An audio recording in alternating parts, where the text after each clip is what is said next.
आपण आता शिकूया अनुलोम विलोम कसा करायचा, अनुलोम विलोमचे फायदे काय आणि अनुलोम विलोम कोणकोणत्या पद्धतीने केलं पाहिजे आपण सांगतोय। सर्वप्रथम आपण शुद्धासन, सुखासन किंवा पद्मासन ज्या आसनात कुठल्या बसता येईल त्या आसनात पहिल्यांदा बसायचं आणि आपले डोळे बंद करायचे आणि आपण लांब श्वास डाव्या नाकपुडीने घ्यायचा आणि हळूहळू उजव्या नाकपुडीने सोडायचा, मग उजव्या नाकपुडीने घ्यायचा, मग डाव्या नाकपुडीने सोडायचा। आता हे काय होतं, ह्या क्रियेमध्ये काय काय होत जाते मी तुम्हाला एक एक स्टेप सांगत जाईल। हे एक ध्यानात्मक प्राणायाम आहे। ध्यान करण्याची जेव्हा मेडिटेशन करण्याची ज्यांना इच्छा असेल त्यांनी सुरुवातीला अनुलोम विलोम जर केला तर नक्कीच सांगतो तुम्हाला ध्यानामध्ये आपण लवकर जाऊ शकतो। तर अनुलोम विलोम करूया। पहिले आपण उजव्या अंगठा उजव्या नाकपुडीवर ठेवायचा आणि डावीकडून श्वास आत भरायचा आणि उजवीकडून सोडायचा, उजवीकडून घ्यायचा,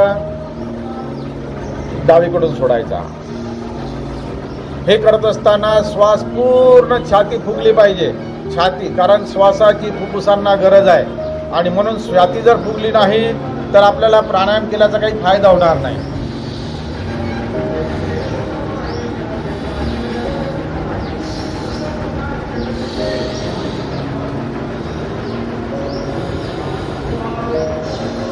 हा झाला पहिला प्रकार।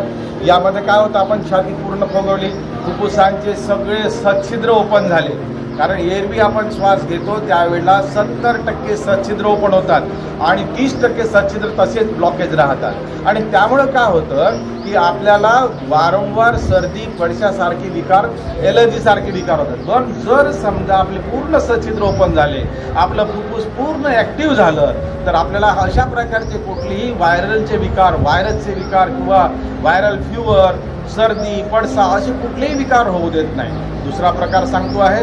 दुसऱ्या प्रकारामध्ये बघा, लांब श्वास घ्यायचा, जेवढा वेळ घ्यायला लागतो तेवढाच वेळ रोकायचा आणि तेवढ्याच वेळात सोडायचा, पुन्हा थांबायचं, तेवढाच वेळ पुन्हा डावीकडून उजवीकडून घ्यायचं, पुन्हा सोडायचं। म्हणजे घेणे, रोखणे, सोडणे, रोखणे, कुंभक, रेचक आणि पूरक करायचं आहे। तर पहिल्यांदा आपण श्वास घेतो डाव्या बाजूने, रोखायचा, रोखला श्वास आणि आता उजव्या बाजूने सोडतो, पुन्हा रोखला, पुन्हा घेतला उजव्या बाजूने, छाती पूर्ण फुगवली आहे, आता डाव्या बाजूने सोडला। या पद्धतीने क्रिया करायची आहे।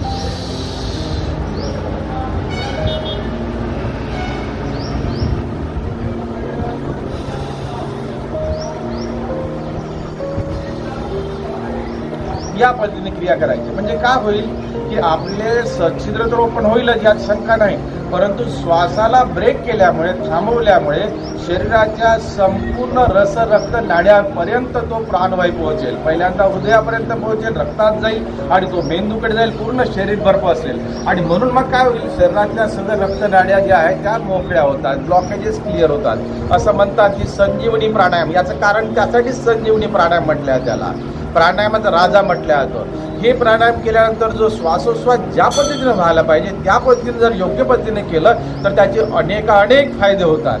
म्हणून ही झाला दुसरा प्रकार। तिसऱ्या प्रकारामध्ये आपण करतो आहे, डाव्या बाजूने श्वास घ्यायचा, डाव्या बाजूने रोखायचा आणि सोडायचा।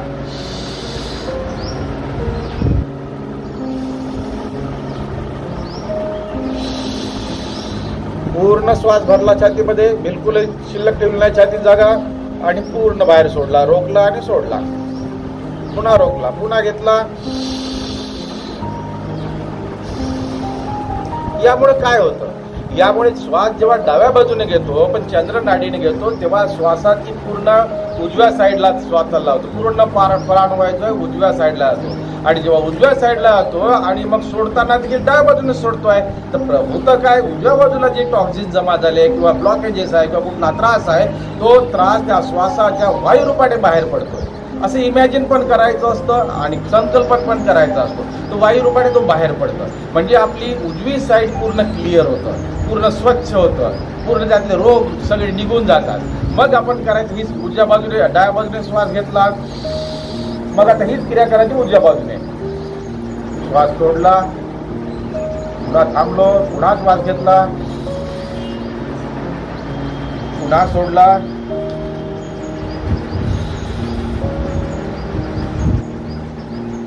काय झाली क्रिया याच्यामध्ये? उजव्या बाजूने श्वास घेतला म्हणजे सूर्यनाडीने घेतला, तो श्वास जो प्राणवायू तो पूर्ण आपल्या डाव्या साईडला गेला आणि पूर्ण डावी बाजू स्वच्छ आणि क्लीन झाली. म्हणजे डाव्या बाजूला असणारे ब्लॉकेजेस, हृदयाचे ब्लॉकेजेस, कुठे रक्तप्रवाह बरोबर गेला नसेल, शरीरामध्ये कुठंतरी काहीतरी प्रॉब्लेम्स आले असेल, कुठे शरीरात गाठी आल्या असेल, कुठलाही त्रास असेल तर तो त्यातून तो पूर्ण त्यातपर्यंत प्राणवायू जर पोहोचला तर गाठी तयार होऊ देत नाही किंवा कुठले आजार पैदा होऊ देत नाही. आणि जेव्हा सोडतो तेव्हा ती डावी बाजू क्लिअर होतं. म्हणजे आपण उजवीकडून श्वास घेतो, डावीकडे जातो आणि जेव्हा सोडतो त्या डावी बाजूची पूर्ण आणखी बाहेर निघते, म्हणजे त्रास बाहेर निघतात, टॉक्झिन्स बाहेर निघतात. हा झाला दुसरा प्रकार. पुढच्या प्रकारामध्ये आपण करतो आहे चंद्रभेदी प्राणायाम आणि सूर्यभेदी.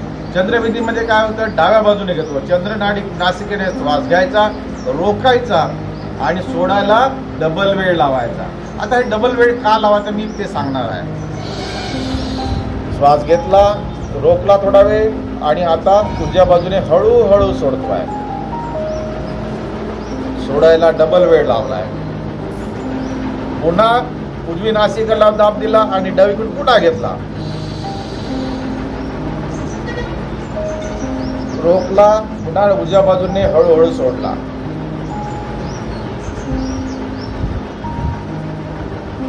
या पद्धतीने आपण करतोय. यामुळे काय होतं, जी चंद्रनाडी आहे ज्याला आपण इडा म्हणतो, इडेकडून श्वास घेतला आणि तो श्वास गेला आपला कुठे? या उजव्या साईडला आणि सोडताना आपण उजवीकडून सोडला तर हा जो काही श्वास घेतला होता ते टॉक्झिन्स जे आहे ते सैल झाले आणि जेव्हा डाव्या बाजूकडे श्वासामध्ये मावून ते हळूहळू बाहेर सोडला. जो हळूहळू सोडला काय? कारण हळूहळू सोडल्यामुळे टॉक्झिन्स हळूहळू बाहेर पडतात. रोखण्याचं कारण काय की टॉक्झिन्स त्या ठिकाणी जमा झाले पाहिजे. टॉक्झिन्स जर जमा होईल ते टॉक्झिन्स बाहेर पडेल. जर घाईघाईत केलं तर मात्र त्याचे फायदे होणार नाही. म्हणून हळूहळू श्वास सोडला. मग दुसरी क्रिया करतो सूर्यभेदी. उजव्या बाजूने श्वास घेतला, रोखला आणि डाव्या बाजूने हळूहळू सोडला.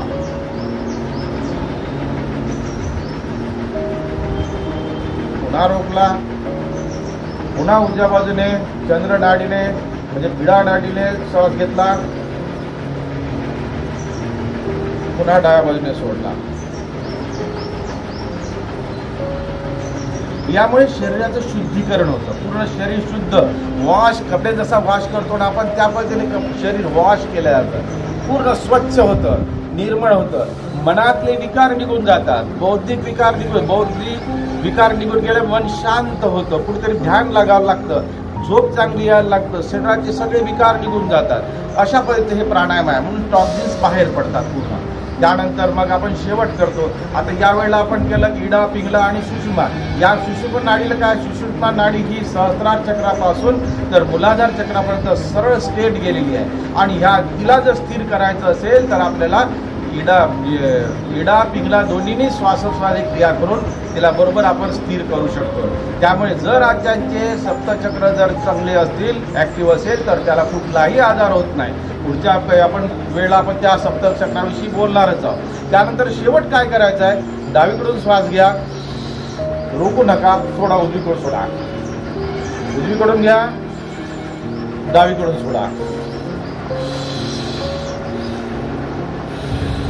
श्वास घेताना मात्र लांबच घ्यायचे आहे आणि या पद्धतीने मग डावीकडून श्वास सोडून थांबून जायचं. आता झालं काय? हे केल्यामुळे आपले कपडे जसे आपण पाण्यात बुडवून पाणी साबण लावलं, निरमा लावला आणि स्वच्छ धुतले, त्यानंतर पाण्यात कपडे पुन्हा बुडवून पिळले, त्याचा फेस निघा म्हणून पिळले, तसे कपडे स्वच्छ होतात. तसं आपलं शरीर प्रत्येक प्रक्रियेनं शुद्ध आणि स्वच्छ होत जातं आणि पूर्ण शांत मन, शरीर, बुद्धी, शरीर पूर्ण अगदी स्वच्छ आणि शांत निर्मळ होतं. शरीरातील सगळे आजार निघून जातात आणि शरीर निरोगी बनतं. त्यामुळे अतिशय महत्त्वाचं, ज्याला प्राणायामाचा राजा म्हणतात, संजीवनी प्राणायाम म्हणतात, नाडी शुद्धीकरण प्राणायाम म्हणतात, असं एक साधं चांगलं प्राणायाम आहे ते म्हणजे अनुलोम विलोम.